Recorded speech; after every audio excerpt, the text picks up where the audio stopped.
आपण पाहत आहात नाशिक खबर न्यूज, जनतेचे हक्काचे व्यासपीठ। न्यायालयाचा आदेश असतानाही पेन्शन मिळत नसल्यानं सेवानिवृत्त कर्मचारी वाल्मिक दामू वंदन यांनी शिक्षणाधिकारी कार्यालयासमोर आमरण उपोषण सुरू केलंय।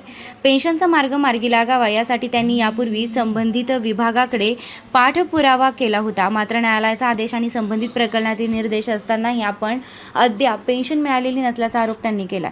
आपल्या हक्काची पेन्शन मिळेपर्यंत उपोषण मागे घेणार नसल्याची भूमिका वंदन यांनी घेतली आहे।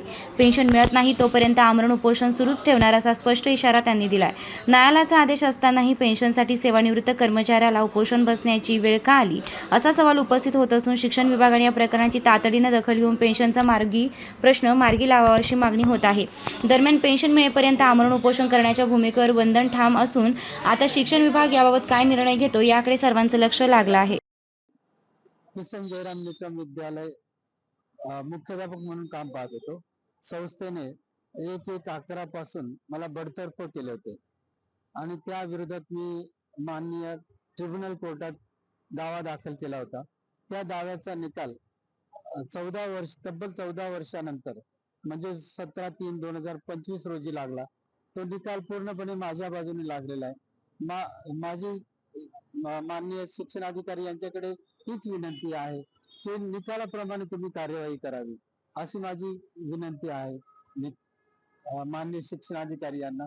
परंतु मी अनेक पत्रव्यवहार 17/3 पासून करतो आहे, त्यांनी अजूनपर्यंत मला दाद दिली नाही आणि पेन्शन सुद्धा आज माझं वय 65 वर्ष आहे, तरी सुद्धा अजून ते कमीत कमी पेन्शन तरी सुरू करावं अशी माझी मागणी आहे, तर ती सुद्धा ती मान्य करत नाही। तर याच्या पाठीमागे अर्थातच मला असं वाटतं की संस्था चालक हे आदरणीय दादा भुसे जे शिक्षण मंत्री आहेत त्यांच्या मर्जीतले आहेत आणि त्यामुळे माझं काम होत नाही असं माझा आरोपच आहे यांच्यावर। तरी शिक्षणाधिकाऱ्यांना माझी विनंती आहे, कमीत कमी माझ्या निदान घराचे आर्थिक ओढाताण होणार नाही, फार कुचंबना होती। जवळजवळ 15 वर्ष होऊन गेले, निकाल लागून 17 महिने झाले, तरी अजून सुद्धा पेन्शन साधं सुरू केलेलं नाही। तरी माझी शिक्षणाधिकारी यांना विनंती आहे, माझे 13/8 पण मी उपोषणाला बसलो होतो, त्यावेळेस त्यांनी मला शब्द दिला होता शिक्षणाधिकारी यांनी की 21 तारखेपर्यंत तुम्हाला आम्ही कळवतो, तसं काहीच पत्र आलं नाही।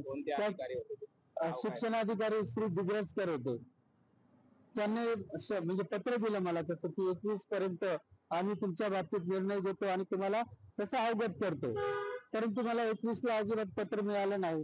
त्याच्या आधी मी अर्थात मला माहित होतं की हे करणारच नाहीत, त्यामुळे मी आधीच त्यांना पत्र पाठवून दिलं होतं की जर समजा माझ्या बाजूने तुम्ही काही निर्णय घेतलाच नाही तर मी उपोषणाला बसेल। आणि त्यामुळे नाईलाजास्तव आज सकाळी 10 पासून मी या ठिकाणी उपोषणाला बसलेलो आहे।